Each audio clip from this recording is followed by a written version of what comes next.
মঞ্চে শাকিরার উপস্থিতি মানেই উন্মাদনা। সেই উন্মাদনারই দেখা মিলল মেক্সিকো সিটিতে। শহরটির ঐতিহাসিক জোকালো স্কোয়ারের মঞ্চে শাকিরা হাজির হওয়ার সাথে সাথেই দর্শকদের উল্লাসে মুখরিত হয়ে ওঠে পুরো এলাকা।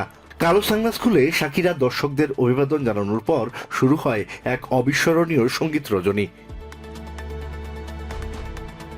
পুরো 1 ঘন্টার এই শোতে শাকিরা লা ফুয়ের্তো, গার্ল লাইক মি সহ তার বিভিন্ন জনপ্রিয় গানে ভক্তদের মাতিয়ে রাখেন। এক পর্যায়ে শাকিরা দর্শকদের ধন্যবাদ জানিয়ে তাদের উদ্দেশ্যে বলেন, এই ঐতিহাসিক স্থানে আসা তার কাছে উপহারের চেয়েও বেশি কিছু। এটি একটি অলৌকিক ঘটনা। ভক্তরাও সমস্বরে স্লোগান দিয়ে বলেন, শাকিরা তাদেরই একজন, তিনি এখন মেক্সিকান হয়ে গেছেন। কনসার্টে আসা শাকিরার এক ভক্ত বলেন, তিনি প্রিয় তারকার সাজে উইগ পরে এসেছেন এবং শাকিরার গানগুলো তার ভীষণ প্রিয়। মেক্সিকো সিটির মেয়র জানিয়েছেন, জোকালো এবং আশপাশের রাস্তায় থাকা জায়ান্ট স্ক্রিন মিলিয়ে প্রায় 400,000 মানুষ এই কনসার্টে অংশ নিয়েছে।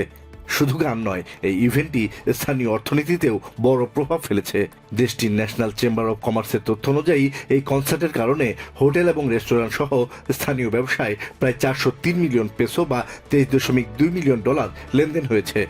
মেক্সিকোর এই ফ্রি কনসার্ট প্রমাণ করেছে, ভাষা ও সীমানা ছাড়িয়ে শাকিরা এখনও বিশ্ব সঙ্গীতের এক অপ্রতিদ্বন্দ্বী নাম।